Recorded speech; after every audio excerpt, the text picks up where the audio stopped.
Welcome to Merrimack Court United Methodist Church. Thank you. It's wonderful to be back.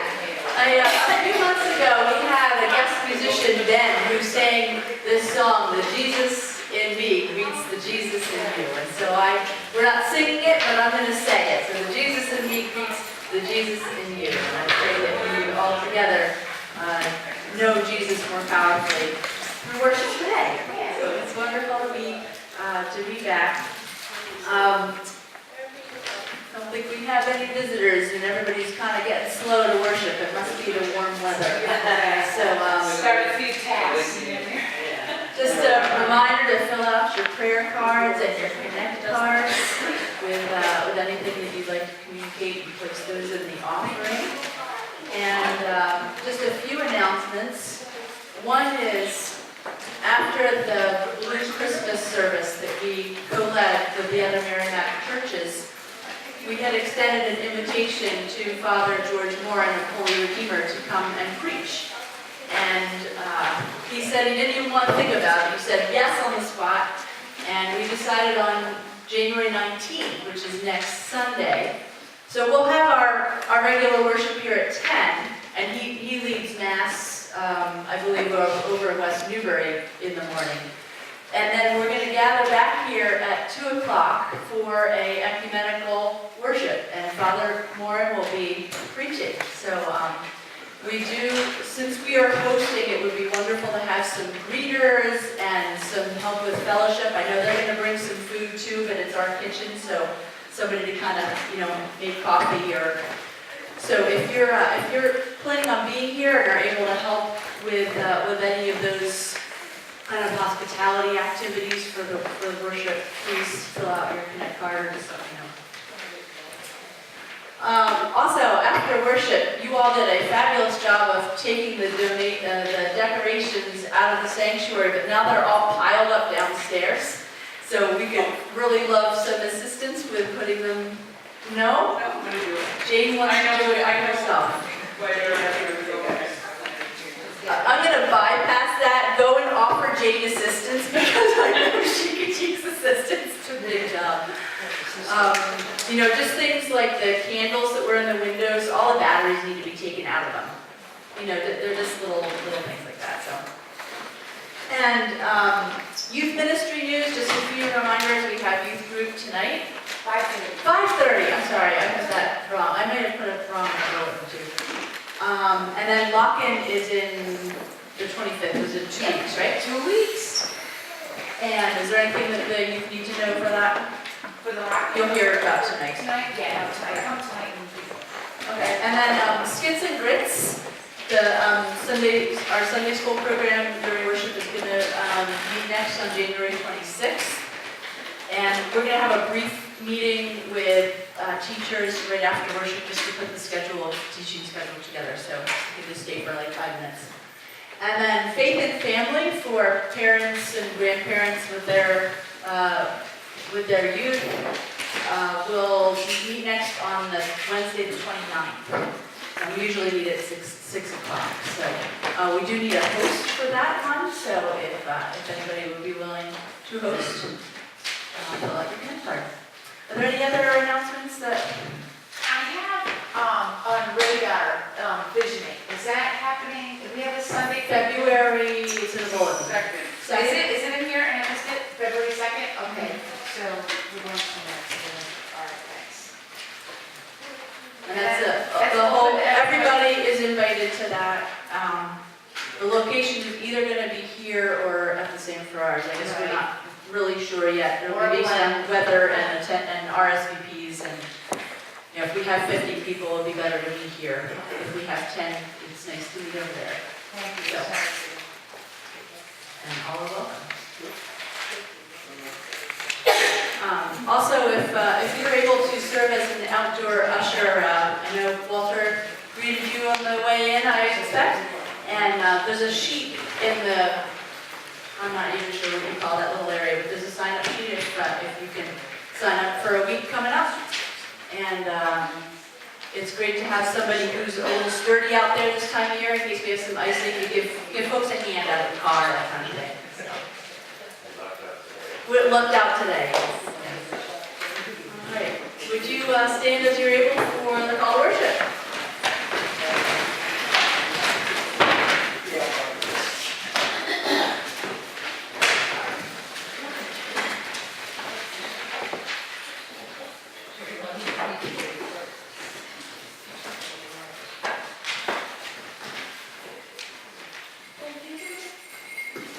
When Jesus appeared alive to his disciples 3 days after his execution on a cross, their lives would be forever changed. Jesus has changed our lives too. The risen Jesus commissioned the disciples by his authority over all creation. Go and make disciples of all nations. To baptize them in the name of the Father, and of the Son, and of the Holy Spirit. And to teach them to obey everything Jesus has commanded. And Jesus then promised to be with them always, to the very end of the age. We are also disciples of Jesus. We hear the great commission for us, and he promised to be with us always. Fill us with your holy presence today as we worship you, and send us into the world to serve you.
I know many of you are anxious to hear about our trip, so I wanted to just share a few of the slides with you. I know some of you have seen all of these pictures on Facebook, and some of you have seen none of them.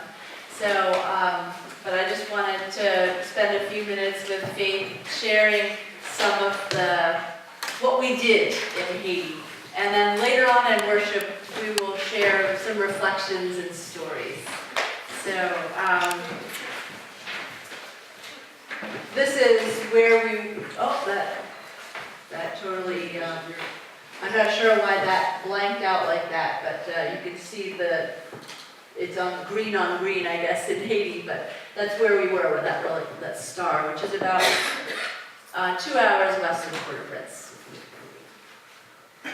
And this was traveling to Haiti. So we had 4 checked bags at max weight, 52 pounds, each of them with all of your donations. And it was a real blessing that we just happened to be scheduled on to fly first class, which allows you 2 free bags each. So that saved quite a bit of expense, and it also was very nice that we could sleep a little bit in a big comfortable space on our long flight it's only a 30-minute flight from here to JFK, and then about a 4-hour flight from JFK to Haiti. So it really wasn't that much travel time, at least there. Some of you have heard the stories of the way home. And that's the Haiti airport right there. And this was flying over. We had good views of the Dominican Republic and Haiti flying in. It was these slides don't quite do it justice. It's prettier on the computer screen. It's bright blue. Really, really gorgeous day we flew in. And so we were greeted in the airport by a bunch of singing Haitians. It was so fun. We thought we were coming to the Caribbean or something. And we had also expected our bags to be picked through, because we had heard that a lot of things get stolen at the airport. But as far as I could tell, nothing was taken. And Pastor Kevin Broder, he's the one who was from Merrimack who moved to Haiti. And he came to the airport, greeted us right at the baggage claim. And then we went out to the car where Ricardo, who we would get to know very well, drove us the 2 hours to Grand Guave. So these are some of the views. And Faith is going to talk about that. So we saw people carrying sticks that still have bananas growing on them, and women balancing whole bowls of coconuts on their heads, which was really amazing. And the drive-in in Haiti, there's an exactive speed limit there, and so we were going about 75 or 80 miles an hour on the low roads, and cars were beeping to let each other know that they were there. And then this says bank on it, and here too, but it's actually not a bank. Those are places to play the lottery. And they're like 2 on every block. And it's awful, because obviously the poor can't afford to play the lottery, and it's very harmful economically. And there is no bank. There's no real infrastructure for a bank system.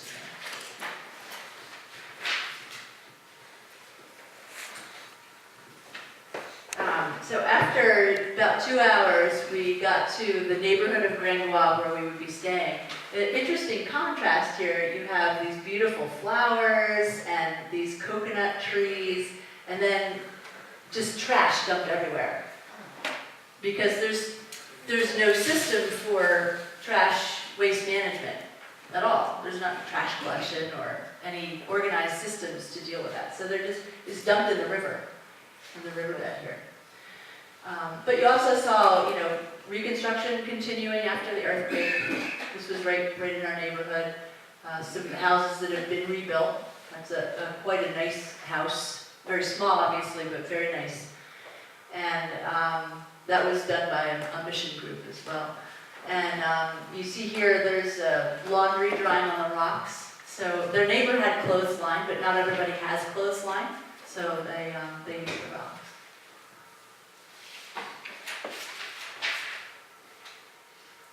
And this is where we stayed. This was our mission living quarters, guest house, and it was a gated community, which I was really surprised about. So they had gates at the front and fences all along the beach. And what we found was that this really provided a respite for the missionaries, because you get really exhausted working all day in the city and with, hordes of people just all over you, begging all the time, and it's exhausting. And so this provided a place for mission groups to come back and have some privacy. And so this is where we ate all our meals, the beautiful ocean view there, the Shikun. And they do have dorms for larger groups, but we were just the two of us. We stayed in a room in what do they call it? A big bungalow. Yeah. And then this is Indy, who we made friends with. Indy was very vicious sounding to any of the Haitians walking by on the beach, but Indy loved us, so I think they can tell the difference a bit. So we did crafts on the beach with some kids that were playing over there, and we did bracelets with the blue bands.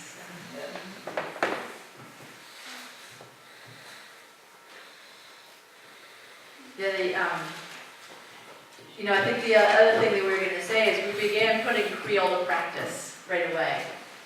Because none of the kids there, a few of the adults, but none of the kids spoke really a word of English. And so we had learned a little bit of Creole, which is very similar to French. And so, bonjour, comment allez is hi, how are you? And would almost always initiate some kind of interaction. And we had limited enough Creole to teach them how to make the bands, just by a few words, and they absolutely loved it. You can see Faith has made some good friends there. Our first worship experience was on that first Sunday. We went up to Saint Etienne, which is in the mountains up from where we were staying. About a 45-minute drive up pretty steep terrain. And there we presented the banner. You can see that our youth group made. And they were so excited to have that. And this is a pastor, kind of like a pastor assistant. And he translated for us. You can see the congregation there. And the only musicians were vocalists that day, because I guess a lot of the church were missing because of the holiday. They were traveling to see family. But you would not believe how loud. I've heard some complaints from Netta on the loudness of some of our music when the praise band comes in. You haven't heard loud. At the other church, I actually stuffed some tissue in my ears because it was deafening. Not quite as bad as Skillet, but yeah, speakers. So it's just like insane. And worship lasted about 2 hours, and we were late. So it was they worshiped till they're done. It's pretty interesting. Let's see. I'm doing this one too, right? So on Monday, we began our mission at our mission ministry at the headquarters, which they host a medical clinic, a school, and a church. And it's about a 15-minute drive, maybe a couple miles, and you can walk, but it's very hot and very dusty. So by the time you get there, you may not be much good in serving, so we drove. They're going to be starting a dental clinic soon, and they're in partnership with several orphanages and other churches. And this facility, as well as the guest house area you saw, was completely destroyed by the earthquake. So these have been completely rebuilt.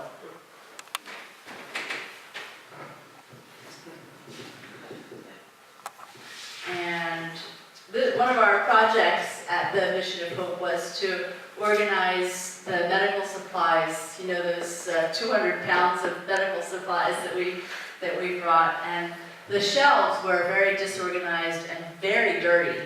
So that was one of our projects, was to organize and clean all of the supplies. And it was really good timing because they had a large group of doctors coming in the week that after we were there. And I'm sure they appreciated having a cleaner environment to work in.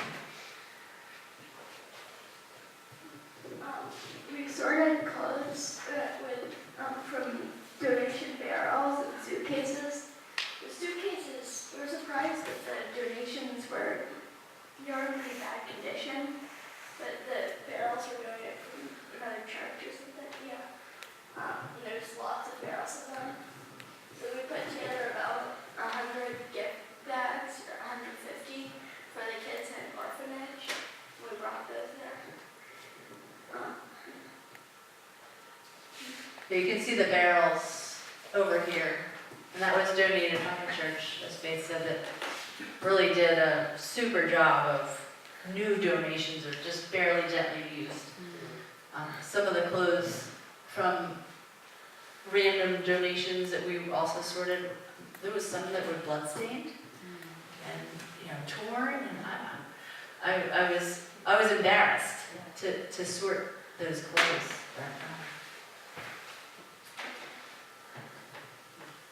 So this was an orphanage that we visited where we donated the 150 bags of clothes.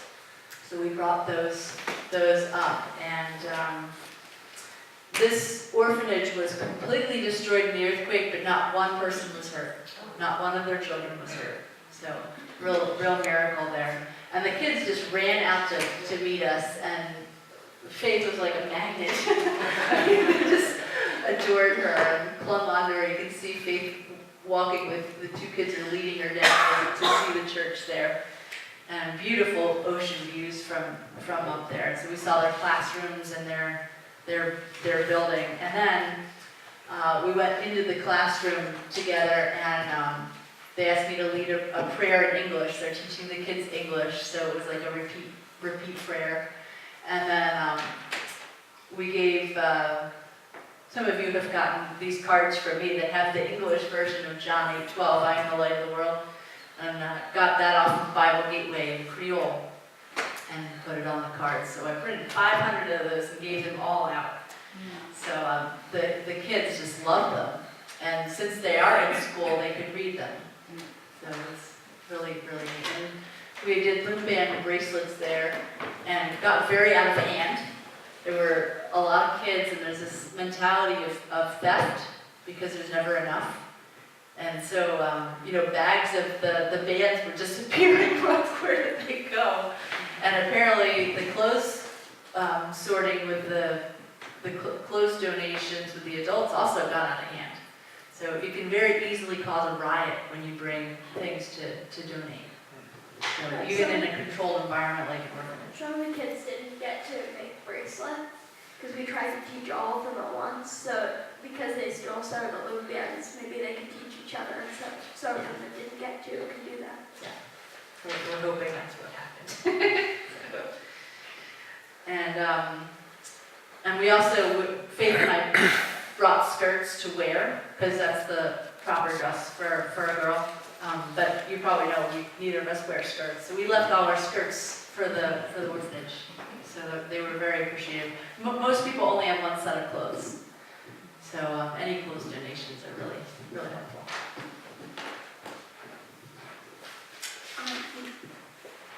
So at the Mission of Hope place, by the church, there's picnic tables, and some kids came over and we started making bracelets and duct tape wallets. So we made the Olivia bracelets, And these are the duct tape. the duct tape wallets, and purses. Show them here. So They just made this morning. a wallet. So that's what we were making. Plus, a kid fixed up his bike with it. And another one made a backpack. There's the backpack. And then there's always waste, because duct tape sticks to everything and it's not what it's supposed to, so we made duct tape balls. And you can see Faith just launched a pretty fast ball there.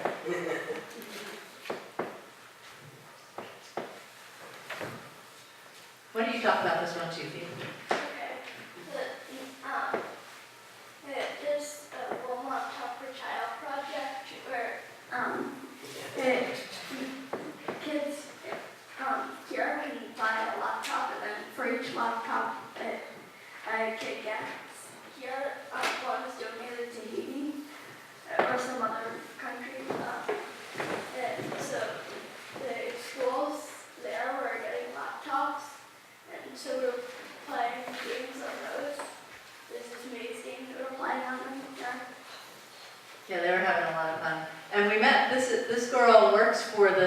organization, the One Laptop per Child. So we got to meet her, and she's traveling all over Haiti, working with the donation facilities, where they have received the laptops to make sure the program is going well and the computers are working and installing new software and that kind of thing. So it was neat to meet her too. She was completely fluent in Creole. I could not believe it. So. So we brought nail polish too, as another craft thing to do with them. And so one girl, instead of having me paint her nails, she wanted to paint mine. So I did one red and one pink, and then she wanted me to do the same for her. So in the top right one, That's Selena there. Selena and Faye. She was also helping to make the duct tape wallets because I couldn't make that many for all of those like 10 or 15 kids. So she was helping with that. And then the boys wanted their nails polished too.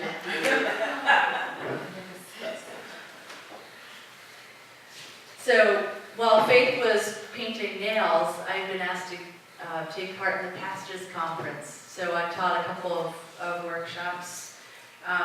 The Pastors Conference basically took place at the very end of our week.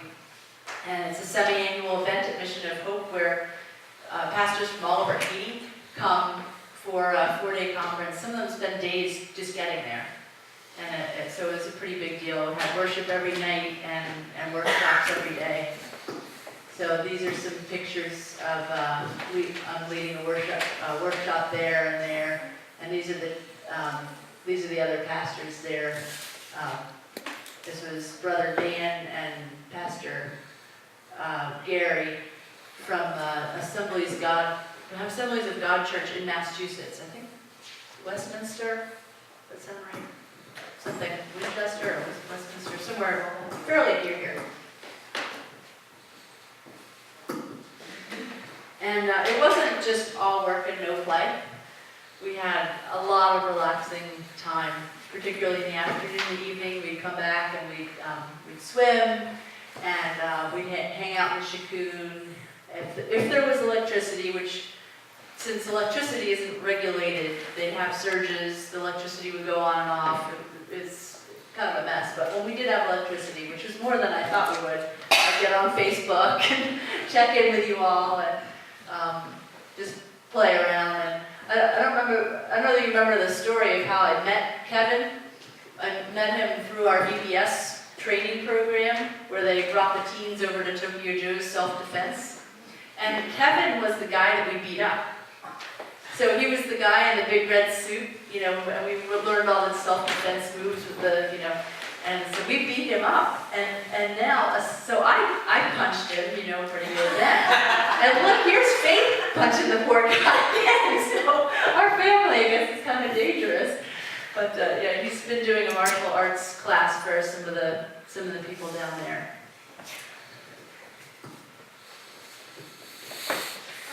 So I found a lot of different kinds of lizards then, and I was showing them to the Haitians.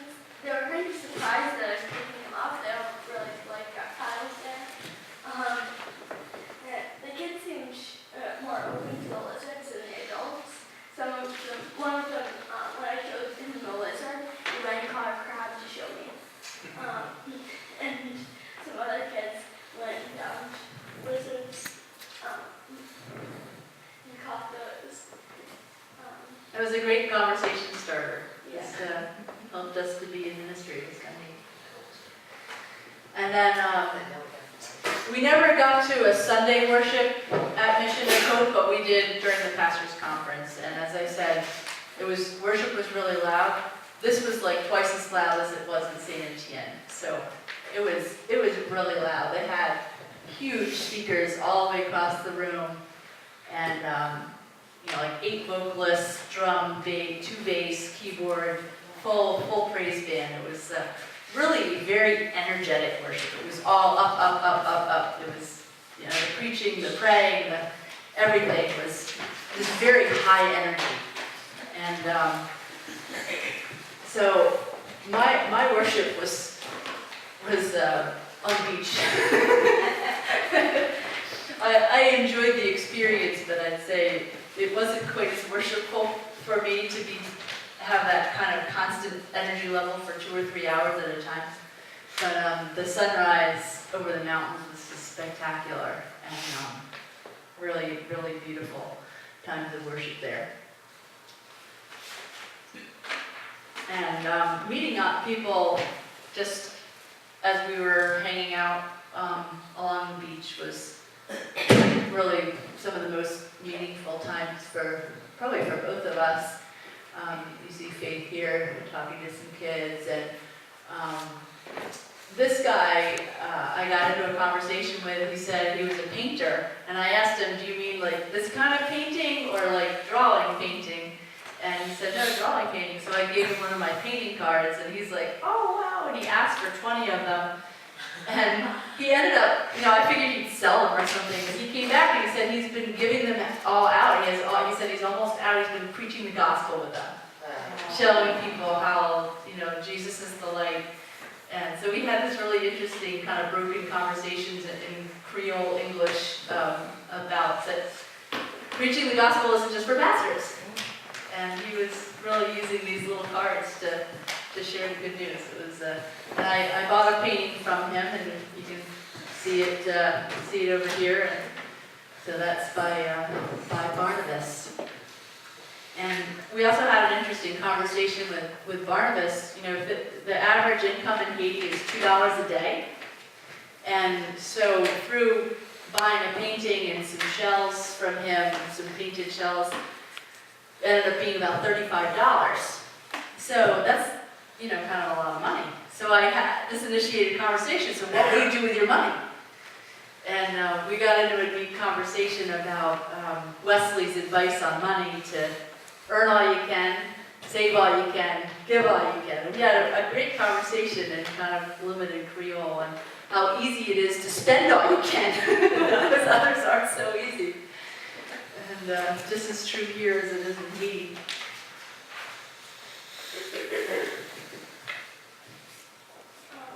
So we met some kids on the beach. We found shells. Mom talked to some horses. They did their laundry by drying things on the beach. So that girl was not really wearing clothes. Her one set of clothes is being dried. So that's why. Yeah, we had really fun conversations with everybody we met, and especially the children. They just came right up to us. They weren't shy at all. What did you say, horse Creole? Yeah, so this one family had some horses, and I went up to them and had a little conversation with them briefly, and then I neighed at the horse. Because previously I neighed at a horse and it neighed back. So I was trying to get it to neigh back, but it wouldn't. But I told the people, "M'pa parle Creole, m'parle Choua," which means I don't speak Creole, I speak horse.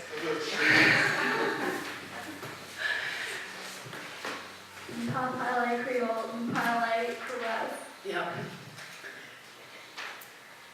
So Faith said she didn't want to leave when we were on our last day, and is already thinking of ways to get back there. So I'm planning on saving up money to go there with selling duct tape purses and wallets. So I have to save about $1,500 to go there. It's about $900 for a flight, about $500 to stay there for 10 days for room and board, and I figure about $100 of spending money. So it's about $1,500. So she's going to pay her own way for the next trip.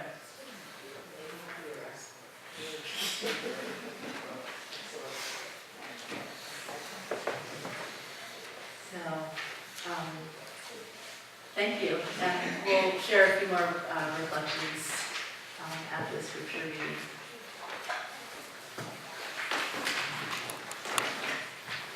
We're going to sing Jesus, Jesus.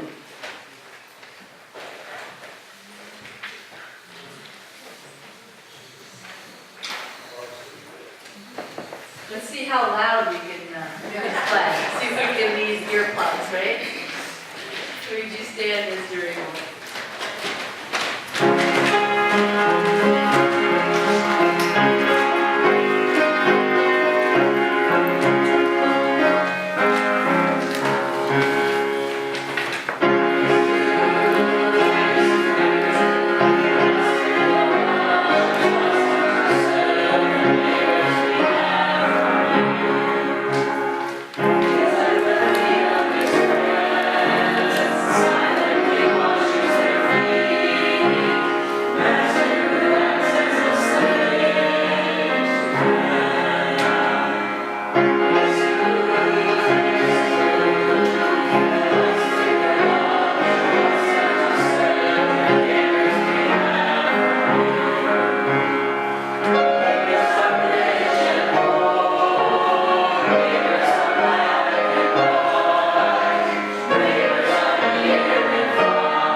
Now, if we were in Haiti, we could worship for another couple hours and it'd be no problem, but I'm thinking this has gone a little longer than we had thought, so I think we'll do our sermon reflection maybe next week. And so we'll, unless you guys want to be here for another hour and a half. So, do we have any birthdays or anniversaries to celebrate? I need to get one out because my little Alex had a birthday while I was in Haiti. Happy Happy birthday, Alex. Alex has turned the big 7. And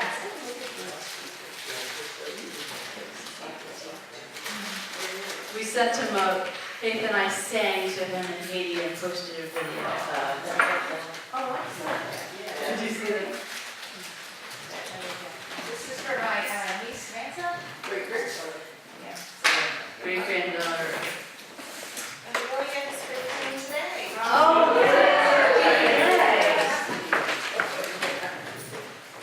my granddaughter Charlotte was 18 Friday. granddaughter's birthday. For Elvis.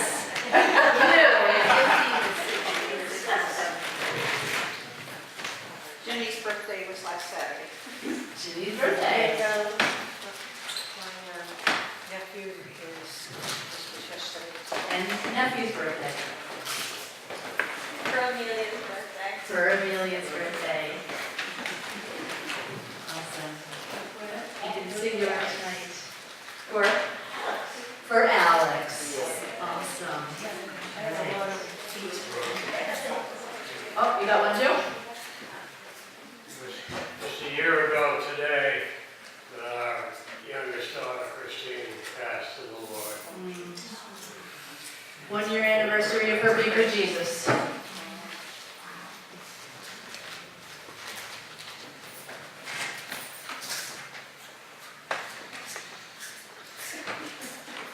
And in Haiti,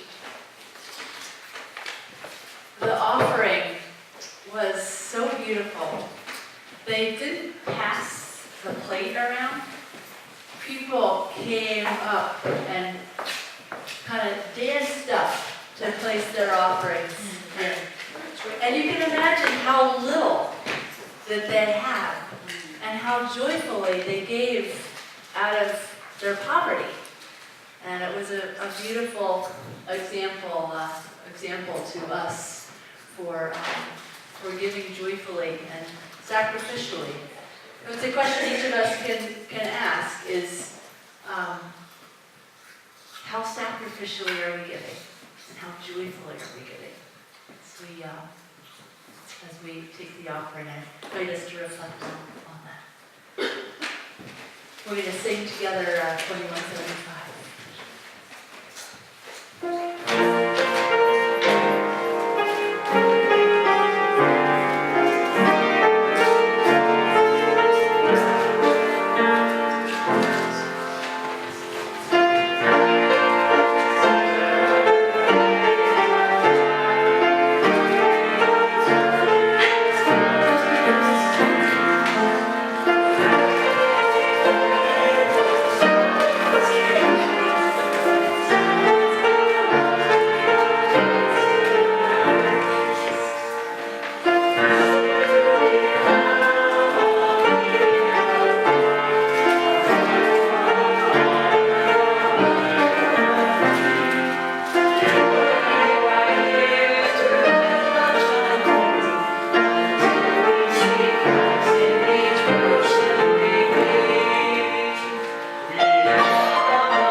We lift up our sister church, the Calvary United Methodist Church in Lewiston, Maine. Lord, hear our prayer. See what other prayers that we have in here. I would offer just a praise for Haiti and for all those we met there and for all those we met there and for eventual safe travel back from New York. Lord, hear our prayer. Melissa lifts up get well prayers for Gail Mathos as she's feeling a bit under the weather. And I know Joanna also is feeling pretty sick. So we lift up all those who are sick. I have a feeling there's a few. So Lord, hear our prayer. Jan Baumgartner lifts up our friend Nancy Carney. She's recovering from an operation where they removed part of a lung and rib to treat her lung cancer. Praise that is stage 1 and negative on the lymph nodes. Is that right? Lord, hear our prayer. Keith and Christina lift up for surprises which keep life from getting boring and which help us discover our strengths, His love. Lord, hear our prayer. Prayers for a better week and a strong relationship with God as they're struggling. Lord, hear our prayer. Miriam lifts prayers for her mom who was hospitalized and had 2 surgeries this past week and has had complications with past surgery. So, Lord, hear our prayer. It was quite a joy to see her over Christmas, but pray that she's feeling better soon. Are there any others that weren't written I down? forgot to write it down, but dear friend Chris, who was the bookkeeper of the Childcare Center, cancer has come back. She battles with that, keeps coming back every few years and then she goes for treatment, so. She did a wonderful thing. She gave up her job and she traveled all over the country for 6 months. In a small RV and, We lift up your friend for healing and peace. Lord, hear our prayer. Let's go before the Lord in prayer.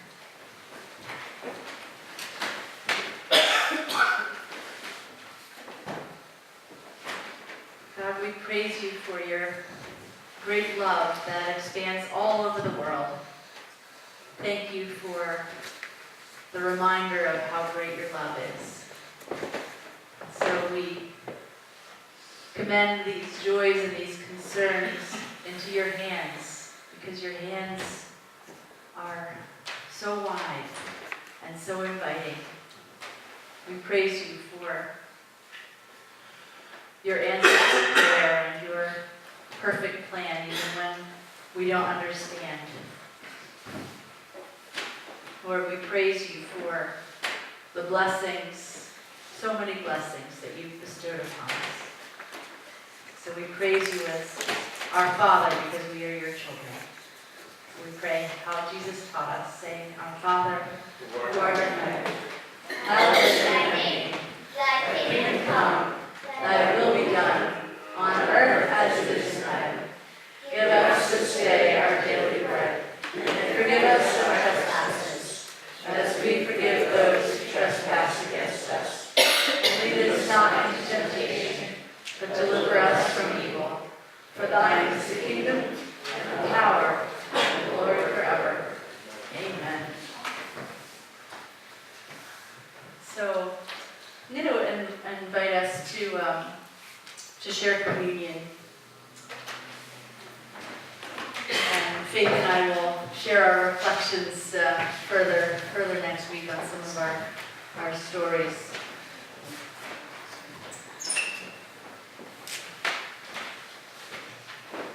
Let's prepare our hearts to receive communion in a moment of silence.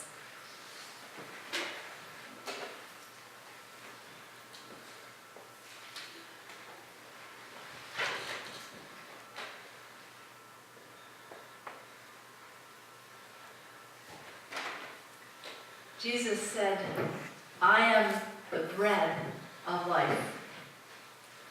And he said, all who come to me will never hunger, and all who believe in me will never thirst. And just as Jesus is present in those we serve, Jesus also is present here in this table. He's the bread of life. He also is the host who invites us to the table. And he also is the one who dines with us and is present at the table. And through this meal, we meet Jesus. And he fills us and he speaks to our hearts. We confess our struggles with temptation at the table. We find new strength to overcome at the table. We experience his true offer of forgiveness at the table through his blood shed for us on the cross. We renew our trust in Christ, the bread of life. We find renewed strength to keep going, nutrition for our souls. And at this table we find strength to serve others through Christ's love. And so on the night of the last Passover supper that Jesus shared with his disciples, Jesus took bread and he broke it and he gave thanks, and he gave the bread to his disciples saying, take, eat, this is my body which is given for you. Do this in remembrance of me. And when the supper was over, he took the cup and he gave thanks and he gave it to his disciples and he said, drink from this, all of you. This is my blood of the new covenant, poured out for you and for many for the forgiveness of sins. Do this in remembrance of me. And the next day after the supper, Jesus was crucified. But by God's sovereign power, Jesus was raised to new life, defeating death forever. And as the disciples' eyes were opened to his presence in the breaking of bread, they ran to tell their friends that Jesus was alive, and they began serving others in his name by the power of the Holy Spirit. So we ask God that you would pour out your Holy Spirit on us gathered here and on these gifts of bread and unfermented wine. Make them be for us the body and the blood of Christ, that we might be for the world the body of Christ, redeemed by his blood. By your Spirit, make us one with Christ, one with each other, and one in ministry to all the world, until Christ comes in final victory and we feast at his heavenly banquet, of which this table is just a little taste. Through your Son, Jesus Christ, with the Holy Spirit in your holy church, all honor and glory is yours, Almighty Father, now and forever. Amen.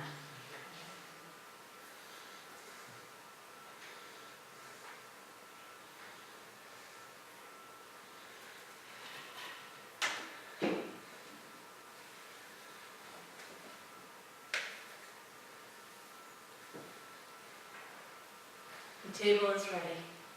The servers, please come forward.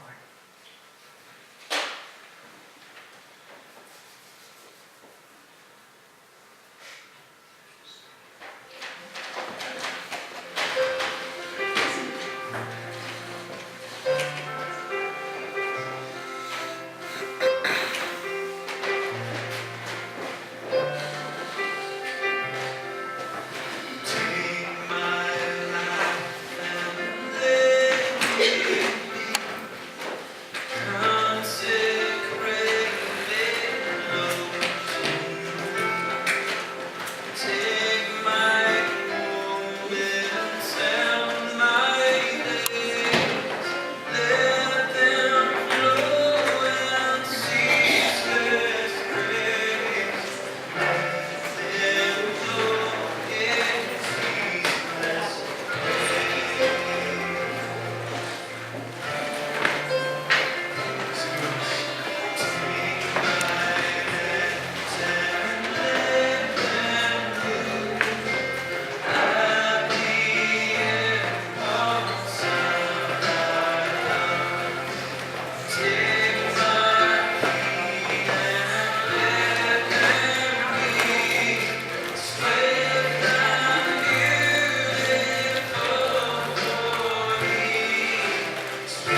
ways you